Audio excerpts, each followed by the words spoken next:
sampai di wilayah Badr. Badr itu kan lembah luas. Nabi bilang sama sahabat-sahabatnya, ayo kita berkemah di sini dan kita dirikan kemah kita, base campnya kita di sini. Baru kita bertemu di sini, di sana, base camp di sini. Begitu mereka duduk mempersiapkan segalanya untuk bangun base campnya, satu sahabat datang kepada Rasulullah SAW, namanya Al-Habbab bin Al-Mundhir.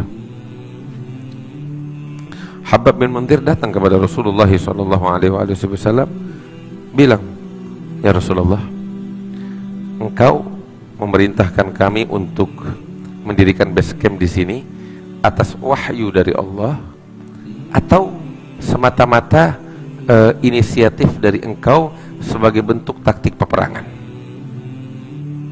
Maka Rasul bilang, enggak, ini bukan wahyu dari Allah, tapi ini semata-mata taktik peperangan. Maka Habab bilang, ya Rasulullah, kalau ini sekedar taktik peperangan, boleh saya kasih usul? Boleh. Ini bukan tempat yang tepat. Oh, kenapa? Saya tahu betul wilayah sini, saya orang Madinah. Kita kalau di sini ini bukan tempat yang tepat. Habis di mana, kata Rasulullah? Ini kan lembah luas. Kita ambil base camp di ujung lembah Badr, di titik yang paling dekat dengan musuh. Sebab di lembah itu kan banyak telaga-telaga air, sumur-sumur air di dalam lembah. Beda di tengah padang pasir. Kita mendirikan base camp di ujung sana, di ujung lembah, sehingga kantung-kantung air ada di belakang kita.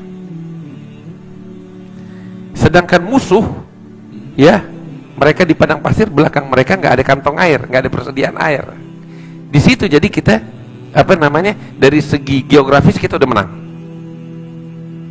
Ya, kita ambil tempat paling ujung, ya, paling dekat dengan musuh, jadikan air di belakang kita, sehingga kita punya air, musuh nggak punya air. Ya, kalau perlu air yang kita punya semuanya kita tutup, ya, kita timbun, jadi nggak bisa digunakan.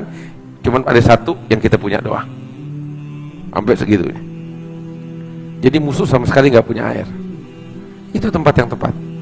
Akhirnya Nabi dengar gitu bilang, baik, perintahkan pasukan semuanya untuk pindah tempat.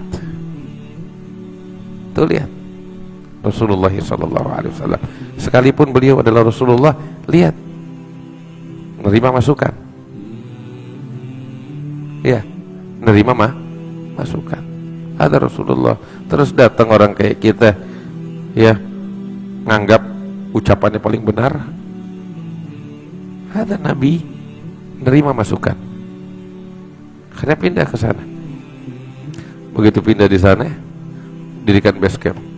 Dengar kabar di sana itu orang-orang Quraisy udah siap mendirikan base camp juga di sana. Udah, pertempuran udah nggak bisa dihindari. Esok hari, malam itu turun hujan. Malam itu turun hujan.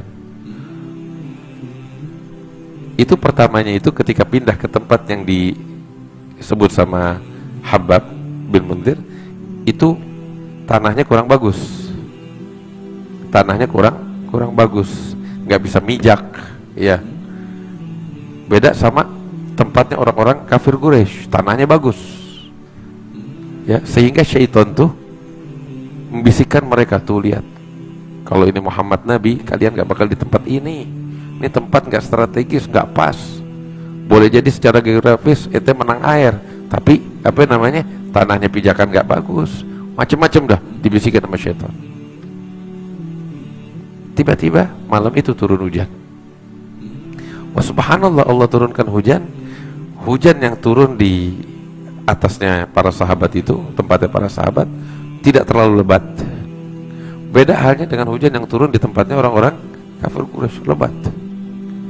Begitu hujan berhenti, ya, tanahnya itu yang dipijak oleh para sahabat menjadi keras dan bisa napak habis hujan. Beda halnya dengan tanah yang tadinya bagus di sana tempat orang kafir Quraisy, begitu turun hujan deras jadi lumpur. Jadi ontak kakinya masuk, kuda kakinya masuk, orang belok semuanya, becek. Paham nggak? berubah keadaan. Cuman mau pindah lagi udah nggak bisa. Maka saat itu juga ya, ketika sampai di situ tuh sebelum hujan, sahabat bilang, ya Rasulullah, kita ingin mendirikan untukmu ini kemah. Maka didirikan. Itu sampai sekarang tempat kemahnya itu dibangun masjid, masih ada sampai sekarang. Dikenalnya Masjidul Aris. Ya. Masjidul Arish, Arish itu kemah. Sampai sekarang masih ada di Badr. Di tempat yang agak tinggi, kebetulan itu kan lembah, ada bagian gundukan tinggi, didirikan di situ kemah bakal Nabi. Jadi Nabi bisa mantau peperangan dari posisi di atas, kelihatan semuanya. Dijaga oleh beberapa sahabat dan oleh Sayyidina Abu Bakar Siddiq. Jadi Nabi kadang di situ, kadang turun. Udah di pagi hari, itu di malam hari Nabi nggak berhenti-berhentinya munajat, doa sama Allah, minta sama Allah. Ya, nggak berhenti-berhentinya munajat kepada Allah Subhanahu wa taala. Hingga ketika di pagi hari mulai deh tuh pertempuran. Pasukan datang. Pasukannya Nabi juga datang. Ya. Nabi mengatur barisan. Cuman nih kan jumlahnya nih beda jauh. Itu 950, ini 300. Ya, kita sekarang berapa orang nih? Hah? Nih kita sekarang nih sekitar 70 orangan. Ya, berarti kita terawih sama Habib Jindan tuh malam tuh 300 orang tuh lebih kurang. Ya, prajuritnya segitu doang, sebajenis. Dikit kan? Ngadepin 1000 dengan persenjataan lengkap. Begitu lihat aja mestinya kan udah takut. Iya kan? Udah down duluan. Ya kalah deh gue dah, dari jumlah habis. Harusnya seperti itu.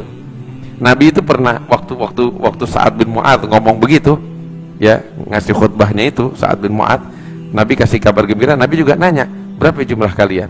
Dihitung, ya Rasulullah jumlah kita 313. Gembira Rasulullah. Jumlahnya prajuritnya Talut ketika menang melawan Jalut.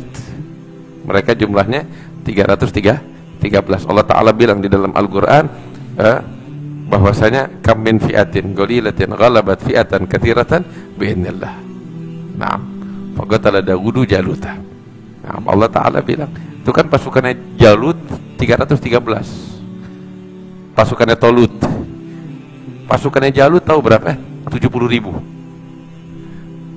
Sampai orang-orang tuh bilang, mau ngelawan 313 70.000 gimana itu?